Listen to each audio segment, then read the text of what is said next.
You know what the real problem is with the workplace?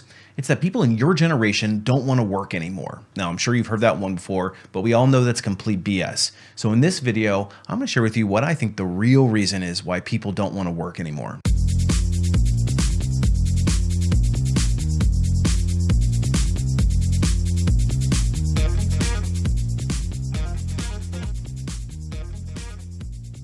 Hey everybody, it's Brian from A Life After Layoff, and today I wanted to dispel some myths on why it seems like people don't want to work anymore. Now, of course, it's easy to blame that other generation who may have had it easier or worse than us for what's going on in today's labor market, but I think it's nearly impossible to ignore that the job market is completely broken at this point, and it is not what we used to experience in the past. Now, I've made other videos fairly recently about the history of how we got to where we are today, so in this video, I want to describe from the job seeker's perspective of why people are feeling so disenfranchised in the modern workplace. Historically, we have been raised to believe that loyalty pays off. So we've been taught at a very early age to work hard, get a college degree, go through the motions of a career, and loyalty will eventually pay off in the form of a comfortable retirement, and we can move off into the sunset. And of course, that worked for many years in the past. Our parents and our grandparents and our grandparents' parents all had these careers that were steady and stable. And back then it was very common that you could go work as a single income provider, and you could go off to your local factory, or you could be a carpenter, or you could work at your local post office, and you could make enough money that you could raise a family, that you could buy a house, and that you could build a life. Things are so drastically different now that that's not even a feasible reality for most people. In fact, most people who are graduating from college now are finding out a very tough reality. They racked up hundreds of thousands of dollars in student loans. They're now paying interest rates, probably 8% or more, and they'll realistically never pay the student loan off. And then they enter into the workplace, and they have pitched this idea that, hey, if you work hard, you get this degree, you're going to have a great career path. And half of them can't even find a job. They'll apply to hundreds of positions and not get any responses. And if they do get a response, it's for a job that realistically doesn't even require a college degree, or it's at a fraction of the amount of money that they probably should be making on the open market to justify the cost of the degree that they just got. And so it's no wonder that a lot of people who enter into the workplace are very jaded by this. Back in the day, you didn't necessarily need these expensive college degrees to get well-paying jobs where you could go off and do all these things like buying a house, etc. But nowadays, a college degree is a base level for it's like near poverty. And half of the jobs, when I sit there and I look at the job postings and I look at what the person is actually going to be doing in that career, it probably doesn't even require a college degree to do it. Somebody who doesn't have a college degree could go in and be equally as effective. And I think that that's where a lot of people struggle to rectify the cost of it. So I wonder at some point in time in the future, is it going to be obsolete? Is the idea of racking up all the student loans to come out and only make $30, $40, maybe $50,000 a year as a starting wage, when realistically you're never going to pay that off? And if you are fortunate enough to get a job, good luck at keeping it for more than a year or two, because it seems like in today's market, the cycle of layoffs is happening faster and faster. I mean, we just had a massive round of layoffs that happened in 2020.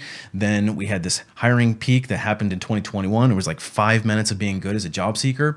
And then it went right back to being crappy. And 2024 is picking up where 2023 left off. And I'm not seeing any sign of it slowing down. The job market is difficult despite all the numbers that you're seeing presented to us on the news. And I think that that's another thing that people are having a hard time rectifying. People can't seem to get traction. They get laid off repeatedly, and every time they climb out of the hole, somebody kicks them back down in it through another layoff, or employers acting so poorly. I've seen stories of people who have accepted positions and they quit a job, or they finally get off the unemployment line and they go to start their first day only to find out that their offer's been rescinded before they've even started. And it puts people into a really difficult position.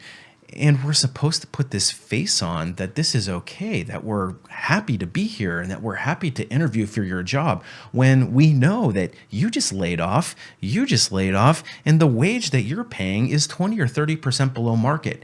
So how can we put on a happy face to these people when we are being screwed left and right? And the thing that's most frustrating about all these layoffs that have been happening is that companies like Google, Apple, and Amazon are announcing record profits. The stock price is at an all-time high. And at the same time, they're announcing massive layoffs and restructurings. Of course, you see these massive layoffs and you look at the CEOs who are landing these $100 million plus compensation packages, And you're thinking to yourself, the amount of work that that person actually does is not what, like 1,000 times more productive than me, who's in the trenches doing all the hard work, working these long hours, going above and beyond to try to get ahead, only to get tapped on the shoulder after working a 70-hour work week where you went above and beyond to get a project out the door on time, to get handed a pink slip and say, thanks for your time, we don't need you anymore. And then the owner or the CEO comes driving by in their Rolls Royce and goes off to their house in the Hamptons.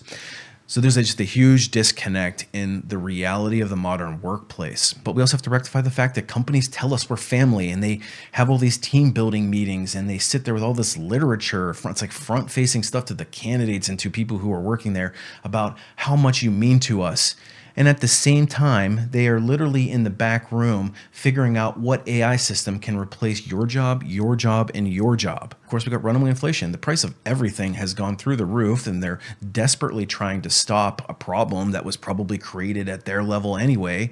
And let's face it, there's been a lot of corporate greed. Companies like Walmart, Aldi, Burger King, McDonald's, a lot of these retailers have actually gotten to the point where they've recognized that they've pushed too hard on the corporate greed. They've pushed too hard in the envelope, and they said that we have tapped out. The consumer is actually exhausted now. I mean, good luck if you have to buy an automobile at this point in time.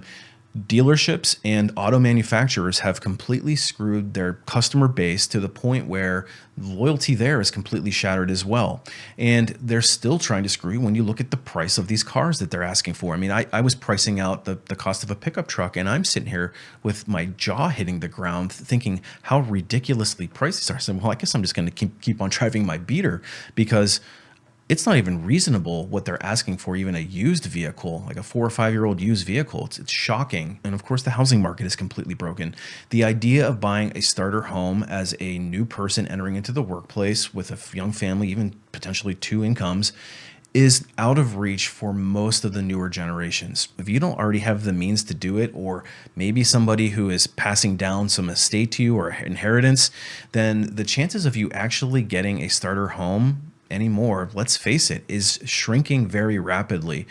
There's sticker shock there as well. And the way things are going, I read somewhere that the only solution to fix the housing problem was something that none of us want to hear. It's that a whole bunch of people have to lose their jobs and get laid off to actually bring the housing market back down to equilibrium. And when you listen to that and you think like, oh my gosh, like how horrible is that that's the only solution that they can come up with? And you got to kind of start to wonder, is that what's happening? Are they trying to lay off all these people at a time when they're announcing record profits just to break down the market to make things more affordable for the masses? I don't know. That might be a little bit conspiratorial, but there's certainly some entities out there who firmly believe that you'll own nothing and you'll be happy about it. People assume we are just going back to the good old world which we had, and everything will be normal again in how we are used to normal, in the old fashion. This is, let's say, fiction. It will not happen. We are here, when we talk about the Great Reset, to talk also about innovation. How can we do things differently from what we used to do? And if we speak about differently, it means also how can we do it to make sure that you will own nothing, and you will be happy. So for the CEOs or certain people who have never experienced a layoff and have sat in these ivory towers saying things like the younger generation just doesn't want to work, it's just so out of touch with reality. The fact of the matter is people do want to work if there's something worth working toward. The idea of working a long-term career with a single employer is gone. The idea of affording a reasonable house to raise a family and to have reasonable things in your house and to be able to take vacations, etc., is gone. The idea of ever having affordable education that actually pays off in the end is gone. The idea of ever having an automobile to get to and from work seems to be gone. The idea that we are probably heading towards you'll own nothing and be happy seems to be what's happening now. So you'll have to forgive me when I call out your BS when you say that people don't want to work, because the reality is people do want to work, but they want it to be fair. Okay, so what is the solution here? The only solution is that we have to reclaim our control. That's the whole point of this channel, is to teach people how to reclaim control back from a system that's kind of out of control. And I sit there and I look at people who are legitimately trying and just have no idea what to do. And in some cases, they're doing everything right. It's just that the system is stacked against them. Competition's at an all-time high. You've got feeding frenzies for crappy jobs. It's almost like you take a bunch of chum and you throw it in the water, and it's all of a sudden all these sharks kind of come at it, and it's not even good quality food for them. It's just their people are so hungry for any sliver of an opportunity that they're willing to take whatever they can get, even if it means swallowing their pride and doing something that back in, let's say 2019, they would have never considered doing. But the solution to this is, again, reclaiming control of your career. And there are some things that you absolutely need to be doing if you truly want to have a career going forward. For a lot of people, it's probably not the reality that they want. They may just want a series of jobs or gig work just to get them through. But for me, when I look across the entirety of a career, I still want to believe that there's opportunity out there, and there is a way if you know what you're doing. And it boils down to there's nobody teaching this stuff. When you enter the workforce, there's nobody showing you how to operate in today's modern economy. You might have some outdated teacher, you might have some outdated methodology, you might have some outdated mentoring that you're getting from people who are disconnected from the true reality of what's going on. But the fact is that you need to have a strategy and a plan, and the traditional career path may look significantly different than previous generations may have enjoyed. We have to reclaim our power. Power starts with knowledge.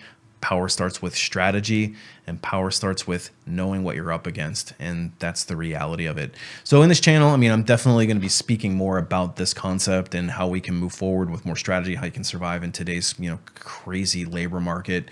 And, this is a really interesting time to be creating content in this space, because it's like I almost want to write a book about this. There's so much interesting stuff that's both completely heartbreaking and frustrating, but also fascinating at the same time going on. Now, of course, that's what I talk about on this channel, and that's what I talk about on my Life After Layoff website.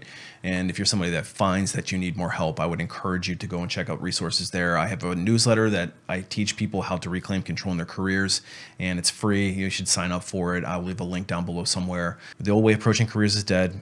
It's likely never coming back. And so we have to adapt, we have to adjust, and there is still a possibility that you can thrive. You just have to be more purposeful about it. But anyway, that's why I feel like people don't want to work in today's modern workplace. It's not that people don't want to work, it's that people don't want to work with no definitive payout at the end. Anyway, what are your thoughts? Why do you think that people don't want to work? Leave a comment, let me know. Anyways, appreciate you watching. We'll see you on the next one.